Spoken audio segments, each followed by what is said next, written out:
day I was actually driving down Hollywood Boulevard. You know where Hollywood meets Vine? Wherever that carnival they had was at? So I pull up to the light, and I glance over at this car next to me, this beautiful 69 Cadillac DeVille, pearly white. And it's just gleaming in the afternoon sun like it just rolled off the showroom lawn. It's flawless, there's not a scratch on this thing. I'm just sitting there, fucking hypnotized. But not by the car, actually. You see, it was the driver of this four-wheeled masterpiece that shanghaied my gaze. Some young girl, probably freshman year, just moved out of her parents' place, arrogantly confident with her new independence, but hardly turning down daddy's weekly checks. You know, the kind of girl that's never paid for a drink in her life, unabashedly entitled to the finer things. But you know what I found to be true about these luxury-acquainted princesses? See, if you're the source of a big enough allowance, even the most disdainful woman becomes strangely approachable.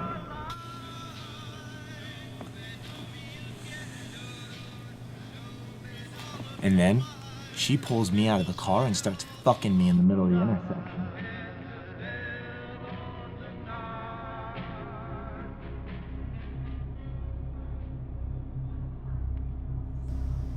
Satchel, laying down some profound insight here, and shit, I'm not even charging you. So you're driving around with your python on your shoulders because you think it's funny or something. There's this hot chick, she sees a snake, freaks out, and runs the red light. It's crazy. First off, Hulk is a boa constrictor, but what the fuck, man? Are you on your period or something? I've been bitchy all day. When's the last time you got laid? I'm telling you, there's a place across town in La Quinta Springs where the girls... Dude, Gabriel, that is not it. That's the farthest thing from my mind right now. Then what the hell? It's just... well, you know. Today, it'll have been a year since... Oh. It's about patience, isn't it? Well, yeah. I mean, I just thought by now, after all this time, it'd be easier. But I don't feel like... I feel like it just happened. Yeah, well, these things just take time, you know? See, I'm sick of that. They say give it time. Time heals all. But buried beneath their good intentions and their sympathy and their words of encouragement is the implication that you are trying to get better, to heal. But I'm a car wreck, man. Like I'm lying in the middle of the road, mangled, bleeding, waiting for help. Or the end. Whichever one comes first. Time? They talk about it like it's some form of therapy. Some miracle cure. No. It's just an abstract idea we made up to measure our own existence because we're also goddamn uncomfortable with the fact that we just are. Well, what a revelation. Hey, someone, can we get the philosopher here a lampshade? Because we just had a light bulb moment, folks.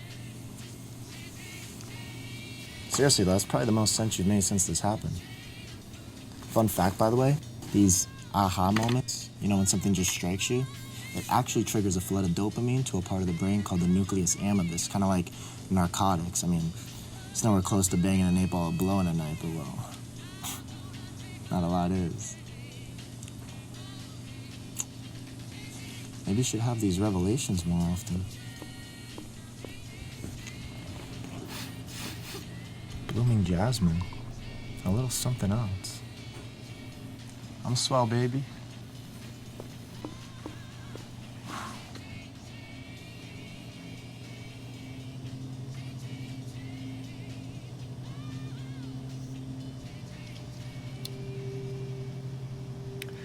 I remember when me and Patience were in 3rd grade. I used to have this dream that my house was burning down. My parents, my teachers, everybody told me it was just a dream and not to worry about it. But I kept having it.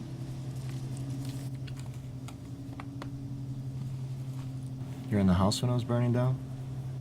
Yeah. I was always in the bathroom when I first noticed the smoke. Then I would run to my parents' room and they'd already be dead. Jesus. Holy shit. Then I would run into Patience's room. And she'd be barricaded behind piles of burning furniture, trapped. Like a caged bird. And I couldn't get to her.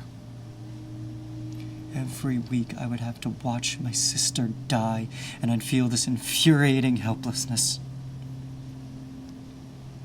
Eventually I told her about it, and she was the only one who actually tried to help me. One day she took me into the bathroom with a fire extinguisher that she had stolen from school. She asked me if I knew how to use it. Pull, aim, squeeze, and sweep. Pass. So first step, Satch. Pull the pin. And then I watched as she lit a matchbook and dropped it in the trash can. I froze. I mean, it was such a small flame, but I was so scared I couldn't move. And then she started shouting, "What are you waiting for, Satch? Pull the pin!" And I emptied that thing. And then she turned to me, drenched in foam, and smiled. Squeeze that thing any harder and it'll produce oil. I looked down, I realized I still had that handle in a death grip. It's over. You can let go now. But I knew, deep down, she was not referring to the fire extinguisher.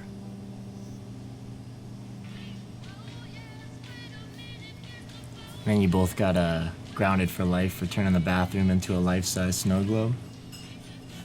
Or like one of those spring break foam parties. Well, the point is, it worked. The house was fine. I kept having forgettable dreams. I don't know. They say it's a twin thing, but even when we weren't together, she could always sense when I needed help.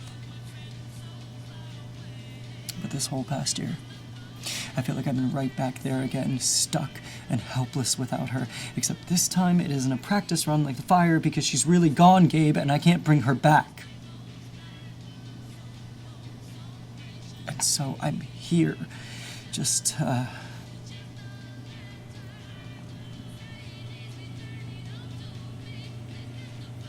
Reliving the same nightmare?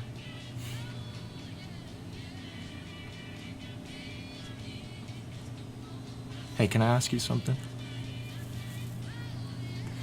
How much coffee was in your cup before that waitress came? It was only half empty when she filled it up, but she just wants a good tip. Sorry, what was that? She just wants a good tip. No, before that. Your cup was half empty?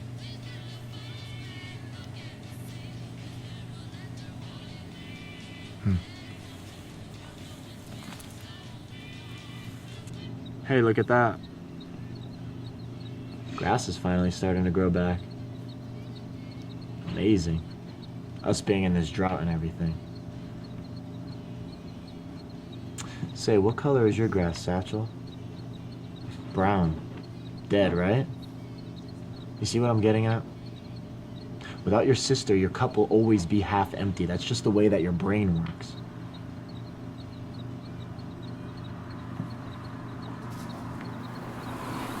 You know, I was driving down Woodside yesterday, and I passed this house with an acre of lush green grass in front of it. And as I watched these poor Mexican bastards out there with only a push mower, I thought about you.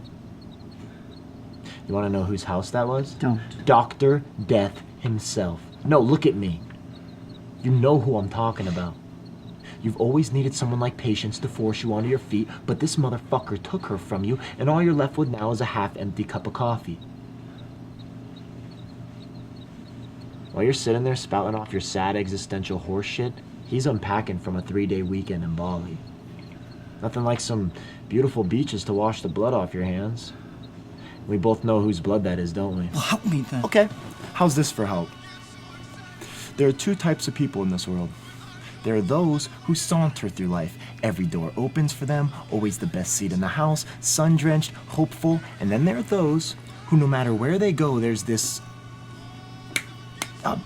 it's like the horse in the kids' books. You know, the one with the stuffed animals and the bear and the tiger with the bouncy ass?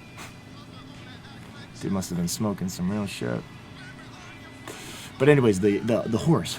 He always has this black cloud hovering over him everywhere that he goes. He's a donkey. Sure, whatever. You're like that horse.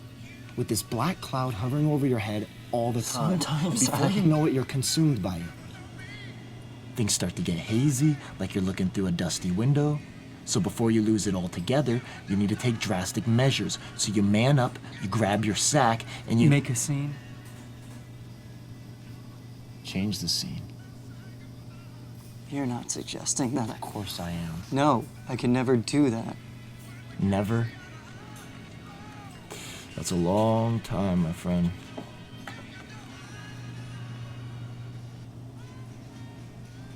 Do you want to know where he was last night? Yeah, I tailed him. You want to know what he was doing? Let me guess. Volunteering at the women's shelter again?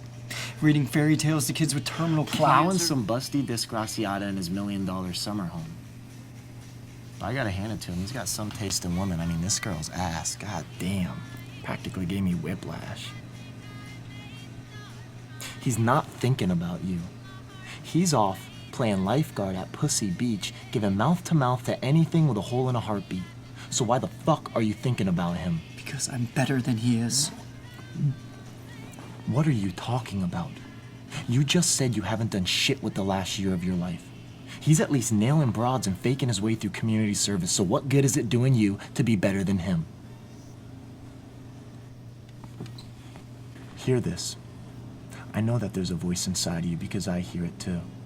And it scares the shit out of you because it makes sense.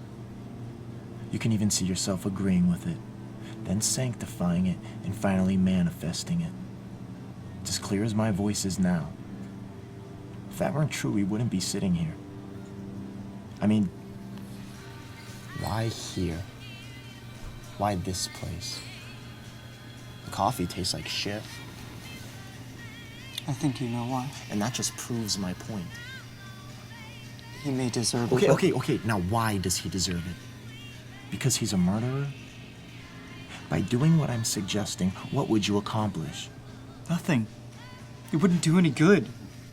Wrong. Wrong. One drunk can always tell another, and I can tell you that he'll do it again. You think he's recovered? There's no recovering from that. The bottle follows you everywhere that you go, just waiting for a moment of weakness, and then it's got you in its teeth again. That's how this works, and that's why I understand this and you don't. You would be preventing him from taking away someone else's sister, or mom, or dad, or whoever. He's still out there, closing down the bars and taking home the trash. Sure, he says he's sorry and he's in recovery, but do you really want to wait to find out if that's true? Because every day that you don't take care of this is another roll of the dice. Oh, looks like Aunt Betty won't be waking up from her operation. Oh, sorry, Jimbo. Flick of the wrist and a slip of the hand. No more dad. Next up, patience. Oh, just another routine surgery. Another swig or two couldn't hurt. Oh, what the hell? I'll just polish it off, to kill the... Stop. What?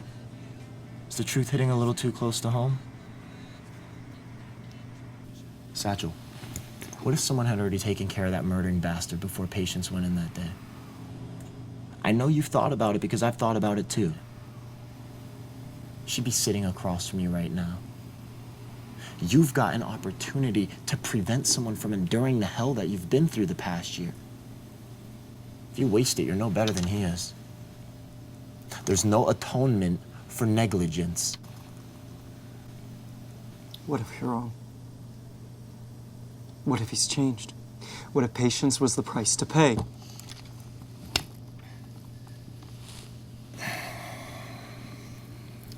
Okay, what the fuck are we doing here then? Huh? Have you not heard a word I've said? The girls, the parties, the vacations?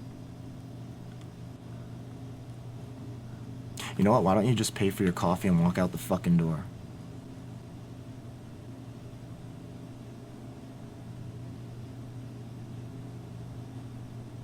But before you do, let me ask you something.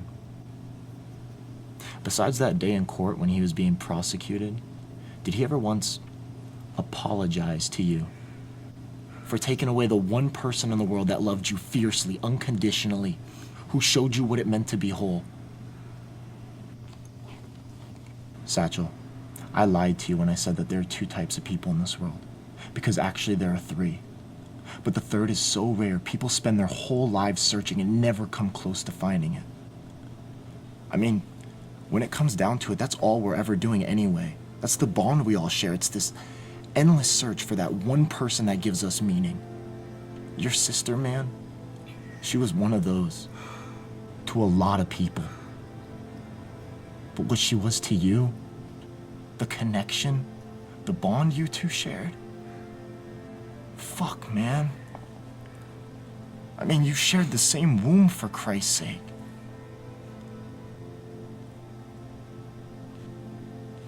Listen, man, I know how fucked up all of this is. Why you got dealt the cards you did, I don't know. But if there's any truth dwelling among this endless mountain of shit, it's this. Patience. Your sister loved you more than you or I could ever attempt to comprehend. Not because of anything you said or did, or even who you are. Love, man. That's just what she was. Was it something I did? I mean, what the fuck, man? Why? You know what? Fuck you. Fuck all of this. You have it here, don't you?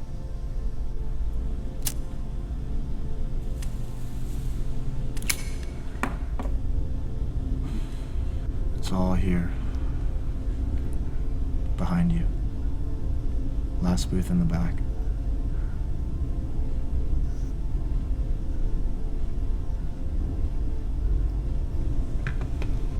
Life will never go back to the way it was. But you can make this right for her, for yourself.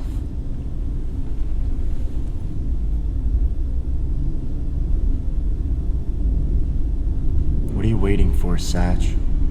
Pull the pin.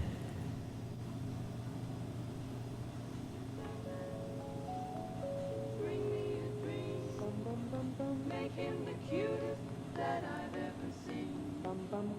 Give him 2 lips like roses and clover.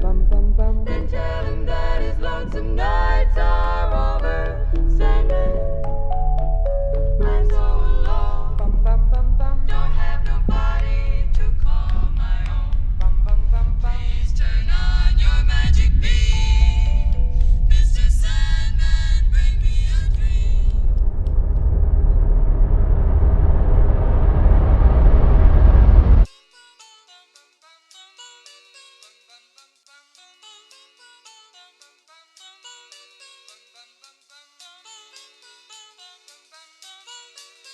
Mr. Sandman, bring me